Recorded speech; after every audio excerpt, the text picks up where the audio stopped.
안녕하세요. 여러분들의 건강한 몸을 위해 쉽고 재밌게 풀어주는 한방 오선생입니다.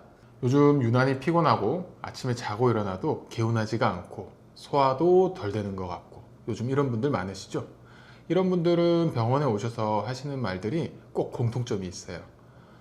선생님, 혹시 제가 간이 안 좋아서 만성 피로일까요? 라고 물으시는데, 이거는 반은 맞고 반은 틀린 말이라고 생각하시면 돼요. 간은 우리 몸에서 큰 화학 공장과도 같아요. 그런데 정말 재미난 거는 간은 침묵의 장기라고 해서 증상이 없는 것이 특징이에요. 오늘 간에 대해서, 또 우리가 늘상 가지고 있는 만성 피로에 대해서 간과 어떤 관계가 있는지, 과연 만성 피로가 있는 내가 간이 안 좋은 건지, 간 수치가 안 좋다면 어떻게 안 좋은지에 대해서 재밌게 설명을 해드리겠습니다.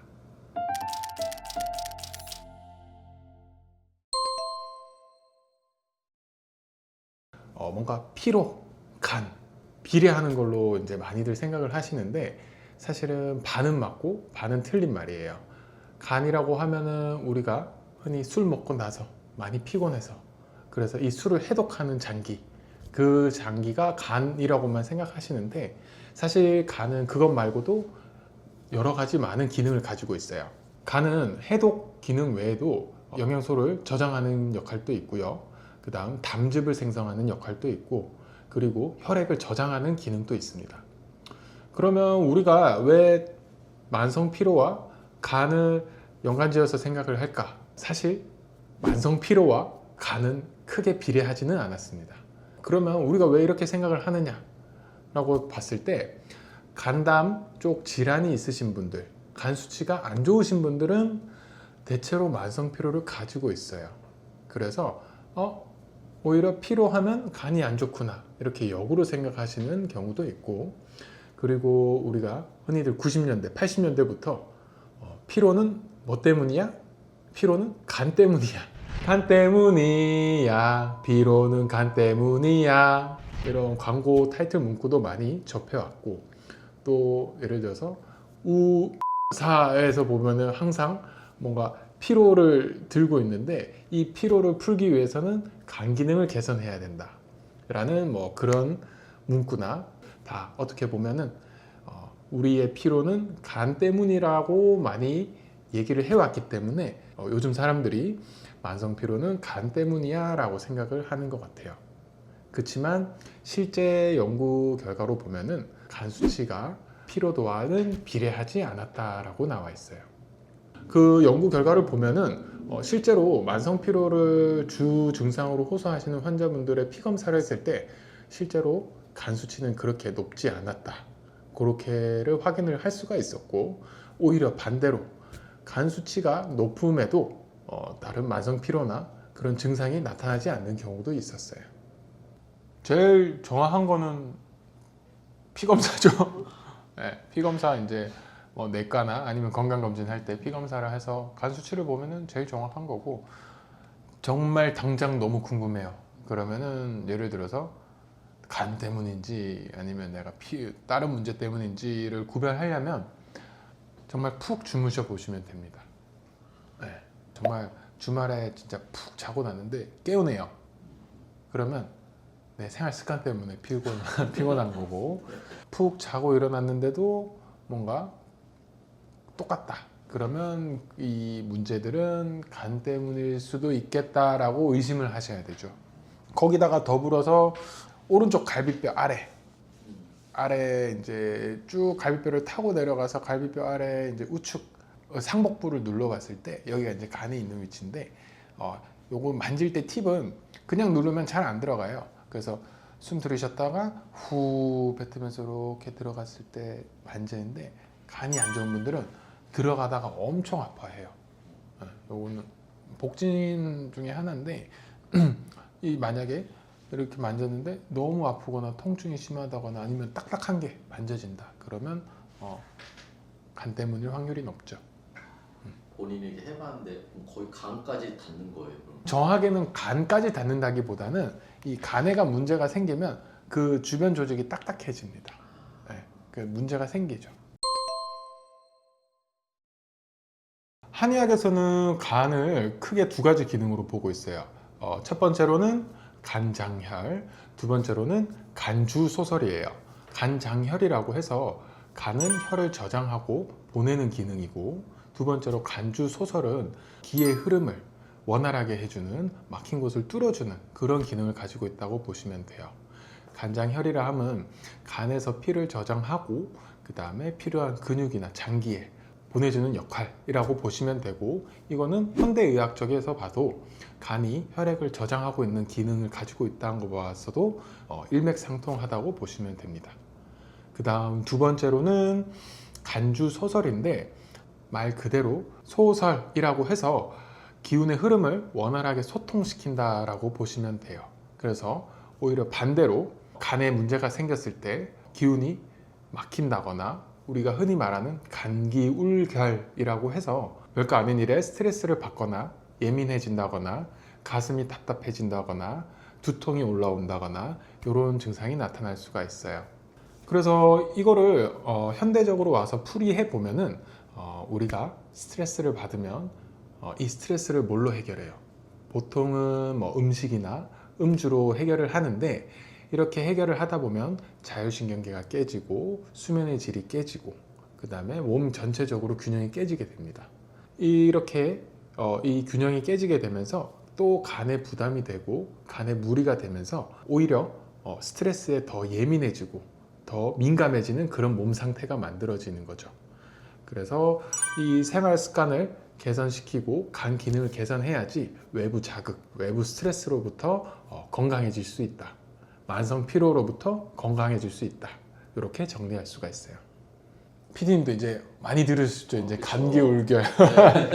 이제는 조금 친근해지셨을 것 같은데, 우리가 흔히 말하는 스트레스, 외부 자극으로부터 이거를 외부 자극, 스트레스를 잘 흘려서 잘 보내면은 스트레스가 안 되는데, 이게 쌓이고 맺히고 또 쌓이고 맺히고 하다 보니까 이게 막 울결, 말 그대로 막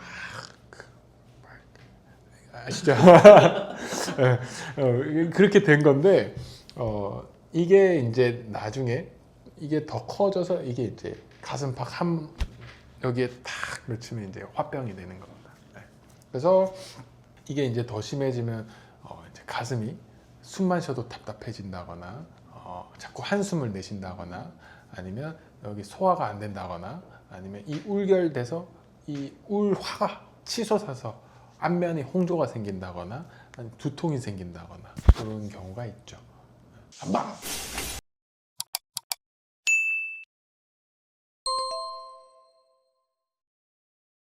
네, 요즘 과음을 하신다거나 밤새 음주를 하시고 나서 그 다음에 많이 피곤해 하시는데, 이 피곤을 간 기능이라고 연결지어서 이해하시는 분들이 많더라고요. 왜냐면은 밤새 간이 해독을 못해서 그 다음날 피곤하다라고 생각을 하시는데, 사실은 수면 때문에 만성 피로인 게 더 맞다고 보시면 되고, 그러면 만성 피로라고 이제 간 기능이 문제가 되나 라고 생각할 수가 있는데, 사실 이거는 단편적인 한 면만 보는 증상이라고 보시면 돼요. 우선은 한의학적으로 봤을 때는 간이 주관하는 장부는 눈과 근육이 있어요. 그래서 만성 피로와 더불어서 눈이 충혈된다거나 눈이 뻑뻑해진다거나 눈이 침침해진다거나 이렇게 눈 기능의 문제를 동반한 경우 간에 좀 문제가 생겼다라고 보시면 되고, 만성 피로와 눈의 피로, 또 간주근이라고 해서 근육이 경직된다거나, 우리가 흔히 말하는 스트레스가 제일 먼저 받는 승모근이 딱딱해진다거나, 이로 인해서 두통을 동반한다거나, 이런 경우는 한의학 쪽에서는 원인이 간 기능에 문제가 있다고 보시면 돼요. 그리고 뭐 현대적으로 와서는 뭐 제일 중요한 거는 피검사입니다. 피검사를 통해서 간 수치, AST, ALT, 간마치 PT 등 간 수치와 연관이 있는 피검사를 확인해 보는 방법이 제일 정확하고요. 이 수치만 맹신할 게 아니라 증상도 같이 봐야 되는 게, 수치가 정상임에도 간 기능에 이상이 나타날 수가 있어요. 예를 들어서 비알코올성 지방간처럼 증상은 없고 수치도 정상인데 간 기능이 점점 문제가 되는 경우도 있고요. 이런 경우는 복부 비만이나 뭐 당뇨, 이런 성인병들이 있을 경우에는 더욱더 신경을 쓰고 조심을 하셔야 됩니다. 간 수치를 얘기를 드리면 이제 또 한약과 간 수치 또 예민하잖아요. 네, 그런데 오히려 간 수치 때문에 한약을 지으러 와서 오히려 간 수치가 좋아지는 경우도 있었어요. 이제 그런 것들을 케이스를 이제 설명을 해드리면 한약 먹고 무조건 간 수치 안 좋아지는 거 아니에요? 그런데 사실은 뭐 피 검사 다 하고 한약 먹고 피 검사를 했을 때 보세요, 간 수치가 좋아졌어요. 요거는 계속 드시면 됩니다. 그런 경우도 있죠. 그 오해가 좀 잘못 알고 있는 거네요, 진짜. 그렇죠. 물론 그 간 수치를 올리는 약도 있어요. 네, 그런 약도 있는데 간 수치가 있는 사람들한테는 그 약을 쓰면 안 되는 거고, 그리고 간 수치를 우선 낮춰주는 약을 써야 되는 게 맞는 거죠. 네. 환자분들이랑 얘기를 해보면 환자분 다들 정답은 알고 계셔요. 그렇지만 오늘 한 번 더 얘기를 해드리면 제일 중요한 거는 술을 줄이시거나 술을 끊으셔야 됩니다. 간 수치적으로 너무 이제 경계, 위험 상황이 왔다 그러면 술을 아예 끊어 버리셔야 되고, 점진적으로 끊기가 너무 힘들다 그러면 점차적으로 줄여나가는 노력을 좀 하셔야 됩니다. 두 번째로는 운동이에요. 왜냐하면 선생님 저는 뭐 술을 안 먹는데 간 수치가 안 좋게 나왔어요, 아니면 간이 안 좋대요 라고 하시는 분들도 간혹 있어요. 이런 경우는 비알코올성 지방간이라고 해서 술을 안 먹는데도 간에 이제 문제가 생기는 경우도 있고요. 이런 경우는 술을 안 먹는데 끊을 수가 없죠. 그렇기 때문에 이런 분들은 운동을 하셔야 됩니다. 운동을 하셔서 복부 비만을 줄이고 체중 감량을 하셔야지 간 기능의 개선에 도움이 됩니다. 세 번째로는 수면 회복이에요. 요즘 사람들은 대체로 늦게 주무시는데 늦게 자고 일찍 일어나고 절대적으로 수면 시간이 절대적으로 많이 부족해요. 그런데 이런 경우가 장시간 지속된다 보면은 대사가 무너지고 인슐린 저항성이 올라가게 됩니다. 비알코올성 지방간의 대표적인 원인이 인슐린 저항성이거든요. 그래서 잠을 못 자서 인슐린 저항성이 올라가서 비알코올성 지방간이 생길 수가 있어요. 그렇기 때문에 비알코올성 지방간의 예방을 위해서 운동과 적절한 수면 시간은 꼭 필요하다라고 얘기해 드리고 싶어요. 그 다음 네 번째로는 약물과 건강기능식품의 오남용이에요. 요즘은 정보가 너무 방대해져서 뭐가 뭐에 좋더라, 뭐가 어디에 좋더라 하면서 먹는 게 막 한 움큼이에요. 그래서 뭐 아침 대신에 약을 한 움큼 먹고 나면 아침 먹을 배가 없어요. 배가 불러요. 이런 정도로 많이들 드시는데 이것 자체로도 간에 부담이 된다, 간에 무리가 간다, 간에 영향을 끼친다라고 조사 결과가 있었어요. 그렇기 때문에 정확하게 내 몸에 부족한 점, 내 몸의 문제점을 파악하고 거기에 알맞게 영양식품을 섭취를 하고 약물을 섭취를 해야지, 다 좋다고 너무 많은 오남용은 간 기능에 문제를 끼칠 수가 있어요. 과유불급. 간이 부었다 하잖아요. 네, 네. 진짜 간 부어요. 간이 부을 수 있죠. 요즘 NZ들 많이 부었던데.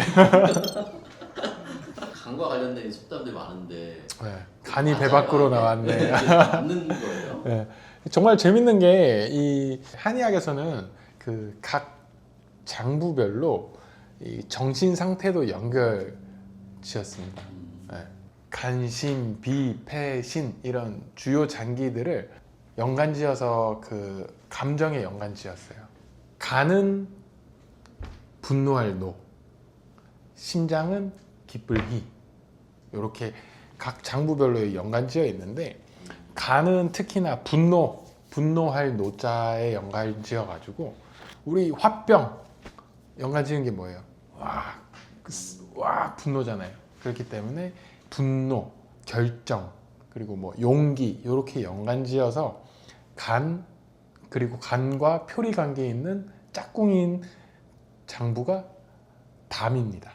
그래서 간담이 서늘하다 뭐 이런 얘기가 있고, 뭐 간이 배 밖으로 나왔다 뭐 그런 말이 있는 거죠 사실은. 간에 좋은 음식이 있나요? 간에 좋은 뭐 약재가 있나요? 한약재가 있나요? 라고 물으신다면 우선은 첫 번째로는 굳이 한약재를 하나 뽑자면 인진이라고 얘기를 드릴 수가 있고, 커피를 많이 물으시는데 뭐 약재나 이런 것들을 찾아봤을 때 간 기능에 제일 많이 도움이 되는 것 중에 하나가 커피더라고요. 여러 연구를 통해서 제일 공신력 있는 거는 첫 번째로는 사실 커피다. 이 커피는 근데 달달한 커피가 아니라 블랙 커피, 하루에 한 잔 또는 수면에 문제가 없다면 2잔까지 정도는 간 기능의 회복에 도움이 된다고 나와 있어요. 정리하자면은 간은 침묵의 장기예요. 그래서 생각보다 증상이 많이 없어요. 그래서 우리가 매일매일 자고 일어나도 피곤한데 이것을 간 때문이야 라고 치부하지 마시고, 내 생활 습관에 문제가 있지 않는지, 내 수면 패턴에 또 문제가 있지 않는지, 내가 한 끼 한 끼 먹는 음식에 문제가 있는지, 그리고 너무 잦은 음주와 과로를 하고 있는지를 먼저 한번 확인해 보실 필요가 있을 것 같아요. 이 한의사분들도 피곤한 날이 있잖아요. 다 피곤할걸요? 원장님만의 이렇게 뭔가 피곤할 때 드시는 네. 뭐 이런 게 좀 있나요? 엑기스. 네. 있죠. 뭐예요? 피곤할 때는 그렇게 때립니다. 네? 뭘 때려요? 낮잠을 때립니다. 네. 오. 저희 한약 중에서는 쌍패탕이라고 있거든요.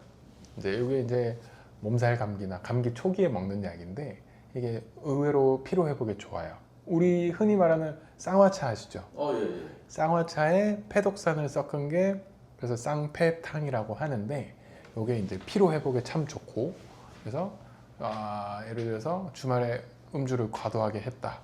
그러면 오전 겨우겨우 질려보고 이제 쌍패탕을 하나 먹고 따뜻하게 이제 낮잠을 때리죠. 이게 직방입니다. 자고 나면 개운하고. 네. 그럼 이제 그런 게 없을 때는 사람들은 쌍화탕 먹으려고 좋은 거예요? 네, 피로 회복에도 쌍화탕 너무 좋아요. 네. 왜 쌍화탕이라고인지 아십니까? 왜요? 쌍화탕은 말 그대로 어떻게 하냐면 기와 혈을 쌍으로 조화롭게 한다 해서 쌍화탕입니다. 네. 기도 좋게 하고 혈도 좋게 하니까 피로 회복에 직방이겠죠.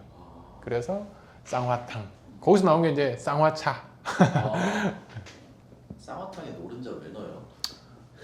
그거 약간 정말 이 영업 비밀인데, 그래요? 예, 공진단에 금박이 피는 거랑 같습니다. 있어 보이게. 있어 보이는 거예요? 쌍화탕, 왜냐면은 그 약재 동동 띄워놓고 시꺼매면은 사람들 안 먹지 않습니까? 우리 쌍화탕에 노른자는 따로 없습니다. 그래요? 약재 구성에는 없고, 어떻게 보면 이거를 좀 더 맛있고 부드럽게 하고, 그리고 이제 좀 있어 보이게 하려고 이제 노른자 동동 이런 말이 생겼죠. 오늘의 한방! 간 때문이야, 간 때문이야, 피로는 간 때문이야, 삐. 간에게 뭐라 하지 마십시오. 불규칙적인 생활습관, 과도한 음주 해결하시고 만성 피로 탈출하시길 바라겠습니다.